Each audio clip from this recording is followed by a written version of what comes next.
September 19th, 2010, Helmand Province, Afghanistan. The dust hangs motionless in the morning air as a British patrol moves across a barren stretch of desert outside Lashkar Gah. The route looks clear. The terrain looks empty. Then the first explosion erupts beneath the lead vehicle. A hidden improvised explosive device detonates with terrifying force, throwing dirt, rocks, and metal fragments into the sky. In many military vehicles, a blast like that could have meant catastrophic casualties. But this wasn't most military vehicles. The machine absorbing the explosion was the Supacat Jackal 2. And the fact that its crew survived reveals the dark reason this strange-looking vehicle is still serving today. At first glance, the Jackal 2 doesn't even look like a proper military vehicle. It appears unfinished. The wheels are exposed, the sides are open. There is no massive armoured hull protecting the crew.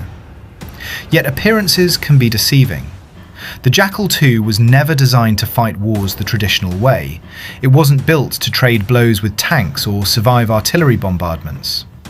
It was built for a battlefield where the greatest threat wasn't something soldiers could see.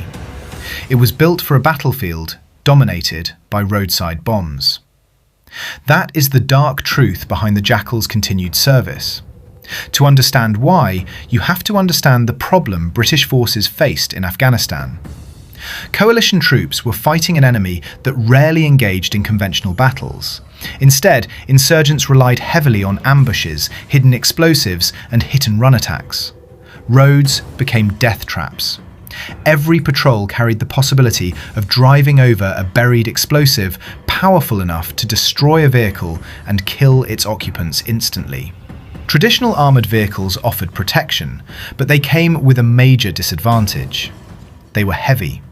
Heavy vehicles struggled across Afghanistan's difficult terrain, consumed large amounts of fuel, and often lacked the speed needed for reconnaissance and rapid response missions. British commanders needed something different. They needed a vehicle that could move fast across deserts and rough ground while giving its crew the best possible chance of surviving a blast. The result was the Jackal. Developed by British company Supacat, the vehicle took a radically different approach to protection. Most military vehicles protect crews by surrounding them with armour. The Jackal focused on surviving explosions instead. Its high ground clearance keeps occupants farther from blasts occurring beneath the vehicle. Specialised suspension helps absorb shock forces, while blast-protected seats reduce the energy transferred into the crew. Even its open design serves a purpose. Rather than trapping pressure waves inside an enclosed compartment, the Jackal allows much of that energy to disperse. Of course, this comes at a cost. The Jackal sacrifices heavy armour protection in exchange for mobility and blast survivability. Critics argue that crews remain vulnerable to gunfire and rocket attacks. Compared with heavily armoured patrol vehicles, it can appear dangerously exposed. But supporters argue that the vehicle was never intended to absorb endless punishment. Its greatest protection is its ability to move. Powered by a high-performance engine and equipped with long-travel suspension, the Jackal can cross terrain that challenges many heavier military vehicles.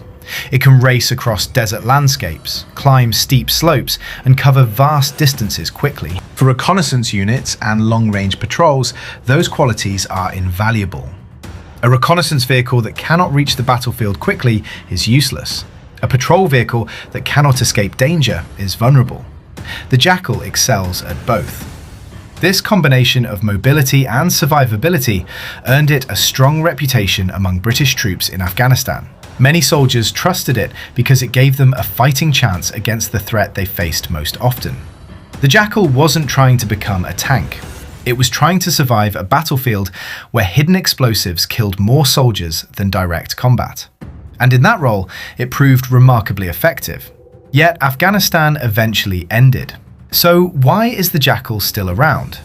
Because the problem it was designed to solve never disappeared.